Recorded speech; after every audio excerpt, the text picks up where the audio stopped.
I'm psychiatrist Dr. Eric Bender. Let's answer your questions from the internet. This is Mental Health Support.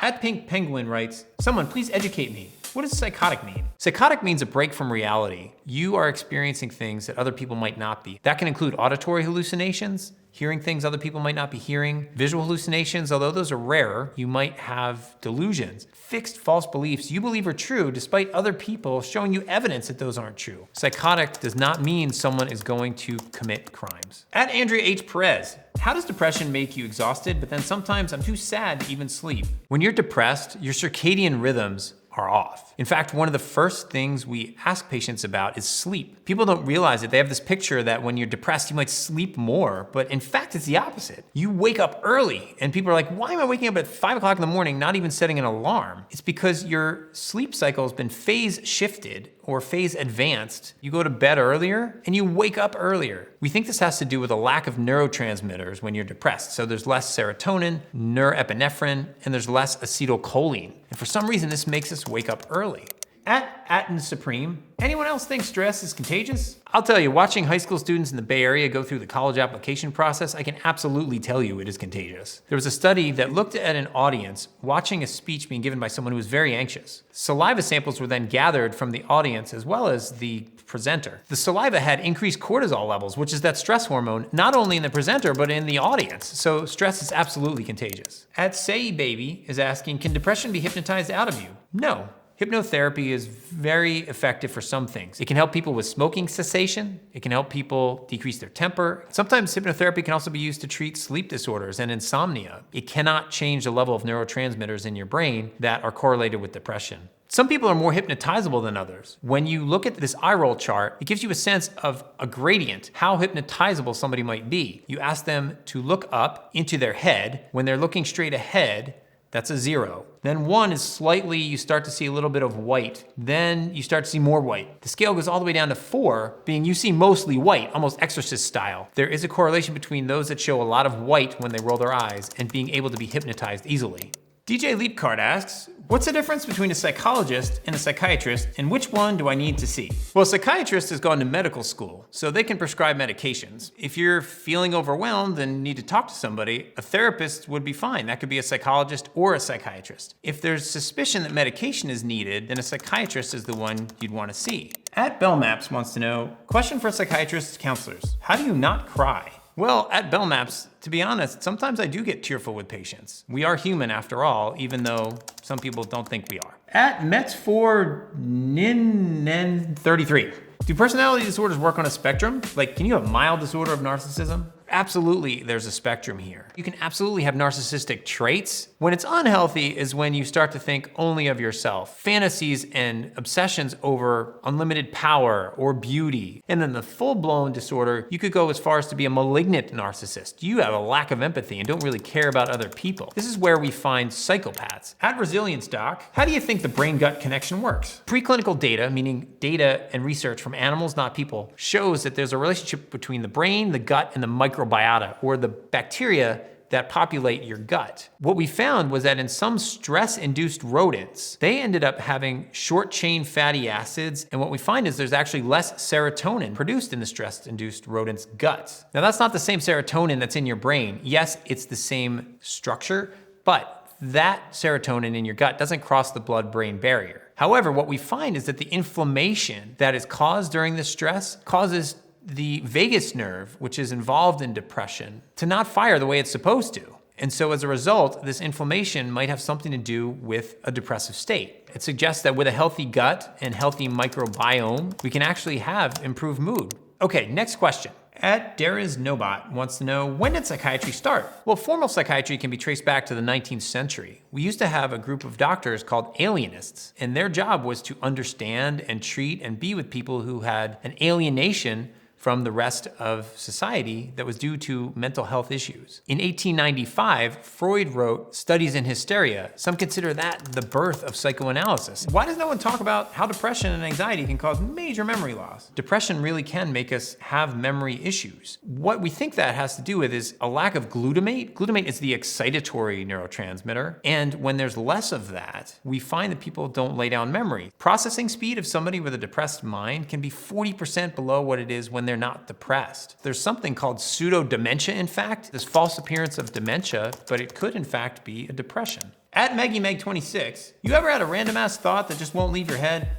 I'm going through it right now. First off, every human being has a random ass thought. If we don't want them, they're called intrusive. And then they can become obsessive if you can't let go of it. And that's when it can start to go into the obsessive compulsive disorder range. So the obsessive thought pathway starts with the connection between the orbitofrontal cortex and goes back to these areas here called the basal ganglia. When that pathway is activated, there's a worry. But then the inhibitory pathway goes back to the orbitofrontal cortex and actually shuts it down. It inhibits it. In someone with an obsessive thought disorder where they keep worrying about the same thing, there's overactivation of that direct pathway back and underactivation of the inhibitory pathway. It's like there's no brakes to stop this worry. So we have this cycle that goes on and on and on and on. Cognitive behavioral therapy, or CBT, is used to help somebody with these kind of obsessions. You can also do something called exposure and response therapy. That's where you make a hierarchy of fears. Let's say somebody's fearful of spiders. First rung on that hierarchy of fears might be, all right, let's talk about spiders. The next thing might be going to the tarantula exhibit. Then the last thing might be petting spiders and letting them crawl all over you. Oh, not that Mimi is asking, why does TikTok keep telling me I have ADHD? TikTok's gonna tell you a lot of things. Please do not look at TikTok as your sole source of information for mental health. A study looking at 500 videos on TikTok with the hashtags mental health tips and mental health advice showed that about 84% were misleading, about 31% had inaccurate information, and 14% had information that was damaging. Only 9% of the people doing the videos even had relevant qualifications to do the videos. As a society right now, our brains are being trained to be stimulated for only a few seconds and to go to the next thing and to go to the next thing and to go to the next thing. I think people find they have a hard time focusing. It's not ADHD. Maybe it's being on TikTok too long. At Mendy, I wish there was more information available on how shrooms can help manage PTSD, anxiety, and depression. The information's here and more's coming. There is a lot of promise that shrooms or mushrooms can actually help with PTSD or with depression. What we're talking about when we talk about shrooms is really psilocybin, a chemical that binds to the serotonin receptor, particularly in the thalamus, so that we have these hallucinations. But what's interesting is it's not the hallucinatory experience that necessarily is the treatment. There's a case report of a man who did have a psilocybin-guided treatment. He didn't have the psychedelic experience and was actually kind of disappointed he didn't, but 40% of his depressive symptoms went away based on his reports and the structured evaluations that he was given. There's something about having a guided treatment, something about having somebody there with you can be really helpful and really powerful. It shows us that there's really a value to being interconnected with each other. At Hexbags, am I having a panic attack? Heart attack? Heartburn? Weird chest pain? What is it? Cry emoji, cry emoji. A panic attack is abrupt. It comes out of nowhere. You can have chest tightness, difficulty breathing. It can feel like your throat's constricting. You might have sweaty hands or sweat all over and maybe some pain. So it feels like you're gonna have a heart attack. That anxiety peaks after a certain number of minutes and then it comes down, but you're so worked up and so worried that absolutely you feel panicked. There's also something called an anxiety attack. Maybe you're giving a presentation, maybe you have to take a test, and you get more and more anxious and you feel like you can't go on. That's an anxiety attack. At Tune of Your Death wants to know, help, I'm having an anxiety attack in the middle of class. Sad face. What do I do? Help! You can do a grounding technique. Remind yourself where you are and what you're doing. I'm here, I'm sitting in the room. There are people around me. Some people go by the rule of 3-3-3. See 3 things, hear 3 things, and move 3 parts of your body. A common thing people say is just breathe. That is not helpful. I never find that helpful to say just breathe. A good breathing technique is actually inhaling through your nose and exhaling for twice as long. So you can inhale for, say, a count of 3 and exhale for a count of 6. It's the exhale that's actually relaxing. At Angel Disrupted, I'll be honest, I don't know the difference between serotonin or dopamine or oxytocin or endorphins, and at this point, I'm too afraid to ask. Endorphins are hormones. Endorphin comes from the name endogenous, meaning it's made inside us, and morphine, which is a painkiller, and the endorphins imitate what morphine does. That runner's high comes from endorphins. Serotonin and dopamine are neurotransmitters. They transmit messages in the brain. Serotonin has to do with mood and anxiety, and dopamine has to do with joy, pleasure, and sometimes even motivation or attention. Serotonin is implicated in depression and anxiety when it's low, and dopamine can also be low in depression and in ADHD. Oxytocin is that loving or bonding hormone. In women, when they breastfeed, that actually helps form a loving relationship with the child.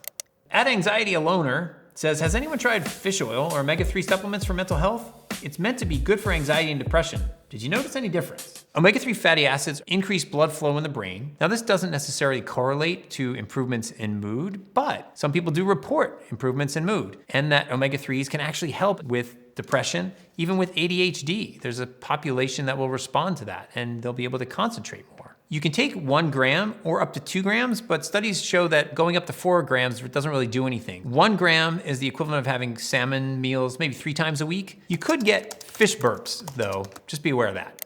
Ryder Trilla writes, I would love to know what triggers schizophrenia. Like, actually study that shit. We do know that now there are over 200 genes responsible for schizophrenia. And what happens is if you have enough errors in those 200 genes, you might develop schizophrenia. Even in schizophrenia, and something we know has strong genetic component to it, there are environmental factors. And we know this from studies of twins. If one twin develops schizophrenia, there's a 1 in 2 chance the other will, but it's not 100%, suggesting there's something in the environment. What might unlock that could be substance use. It could be trauma. We're still trying to figure out the connections between these. What is the environmental factor exactly? What genes are turned on exactly? Here's another one. How does stress work? How do you destroy the freeze response? When we face stress, there's a section in the brain called the amygdala. It's a nuclei, a collection of cells. That senses a threat and sends a message to the hypothalamus. The hypothalamus then gets our body ready to make adrenaline or cortisol, which allows us to have that fight or flight response. Are we gonna get ready to stand up to this threat, or are we gonna take off? What can also happen is another response called the freeze response, the deer in the headlights response. Your body's been flooded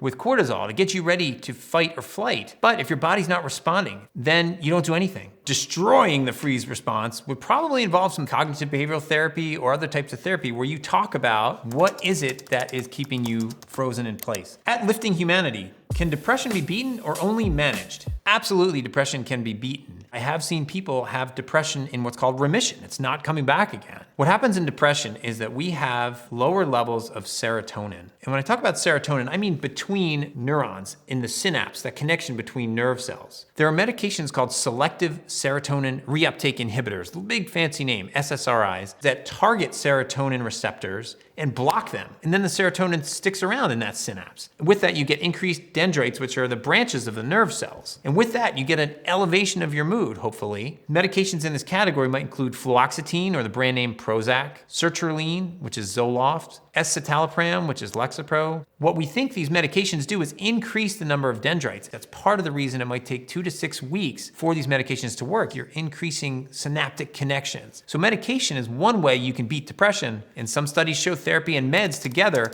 help more than just medication or therapy alone. At Goldust27 writes, I was telling my therapist about Encanto, how it was all about generational trauma, and she was like, you sure about that? A Disney movie? Yes, I'm sure about that. Encanto was absolutely about what's called transgenerational trauma. Abuela, the grandmother, lost her husband Pedro. He was killed right in front of her. What ends up happening is that trauma was so disruptive. She wants to keep her children close. She wants them to not do anything that will cause her any kind of worry or pain. Everyone is trying to protect Abuela from experiencing any kind of loss or sadness again. And in the case of Bruno, who recognizes, wait, this doesn't feel right. He is the one who's outcast because he's not part of this group of people who are protecting Abuela. She wants nothing to do with him. We don't talk about Bruno. Well, you should talk about Bruno because Bruno's actually realizing something's wrong. At Latre asks, are mental health issues genetic? There's a gene on my mom's side of the family that has me questioning my reactions all the time. Some mental health conditions do have a very strong genetic component. Things like bipolar disorder, schizophrenia, autism, even ADHD. In fact, in ADHD cases, sometimes 25 to 50% of the time, a parent has ADHD. But genetics are not the only part of the picture. Your environment plays a huge role in whether your genes are expressed. So you could have a gene or several genes that contribute to you showing a mental health issue. And if they're not turned on, then you're not going to express that. That's called epigenetics. It means there's something else that turns on this genetic code, that unlocks it. At Metal Guru Girl is asking, how many of us take a form of antidepressant medication? Well, the CDC data is actually from 2015 to 2018. They said that during that time frame, about 13.2% of the population took an antidepressant. However, that was before the pandemic. The American Academy of Pediatrics said in their journal that from 2020 on, there was a 64% increase in prescriptions to children and teens alone in terms of antidepressants. So it's certainly more than 13.2% of the population now. At Sours Kitzlers asks, does ketamine therapy work? Asking for a friend. Yes, there's a lot of data on ketamine working for depression. However, it's really important then to know that ketamine therapy is not recreational ketamine. There's an amount that you take either by an intravenous infusion. There's also a spray, S-ketamine. What ketamine does is it blocks the place where glutamate, the excitatory neurotransmitter, binds. By blocking that, the glutamate can increase. It allows us to actually feel better, but it only lasts for 2 or 3 days. The drug rapamycin is being looked at. It's being given with ketamine, and what that does is it's actually preventing glial cells in the brain, which chew up neurons, from chewing up neurons, and the length of ketamine is lasting longer, so there's promise here. That's being investigated at Yale, and we need to still see more results and more data. At Ruby Begonia 3 is curious, is there a test for psychopathy? Yes. Robert Hare, a Canadian psychologist, came up with a scale called the Psychopathy Checklist. He wrote out a number of traits that you look at to see how someone fits on a scale of psychopathy. Those include personality traits and those include criminal behaviors. Some of the personality traits might be pathologically lying, particularly about your own history, or you might be glib. You might not share much that's real with other people. Someone goes through each of these 20 items and scores it 0, 1, or 2. 0 is not present, 2 is very much present. Maximum score is 40. If someone is 25 in some places, particularly for research, they meet criteria for psychopath based on this checklist. The closest diagnosis from DSM is antisocial personality disorder. That's where you break rules a lot. But not everyone with antisocial personality disorder is a psychopath. However, typically those with psychopathy are in fact having criteria for antisocial personality disorder. At Malik Mars wants to know, can you develop a personality disorder? I think I caught one from somebody. You can catch lots of things from people, but typically a personality disorder isn't one. Now that said, there are a couple cases where people might show personality traits when that is already in their family. For instance, histrionic personality traits, being very dramatic about things. If someone in a family acts that way, you might start to do that too. There's something called folie à deux, which is folly for two, and that's when a mental health experience is transmitted to somebody else and they have the same experience. That often happens when you're living with someone who's psychotic and maybe they have a break from reality. In fact, the next Joker movie is called Folie à deux, referring to Harley Quinn and the Joker and their relationship. At Real Jawbreaker wants to know, what does the DSM-5 say about me thinking everyone is constantly talking shit about me behind my back? Well, the DSM-5 might actually say you are a paranoid person. There is something called paranoid personality disorder, where the DSM lists out criteria saying that you might have delusional beliefs. The DSM-5 is the Diagnostic and Statistical Manual of Mental Illness. It's essentially the guidelines with all the criteria that psychiatrists and psychologists use to diagnose people with a mental illness. Sometimes it's controversial. In early DSM volumes, being gay was a disorder. Clearly, that has changed over time. A new version of the DSM can come out once every 11 or 12 years or so. So I guess I'll have a new one to look forward to in another 5 years or so.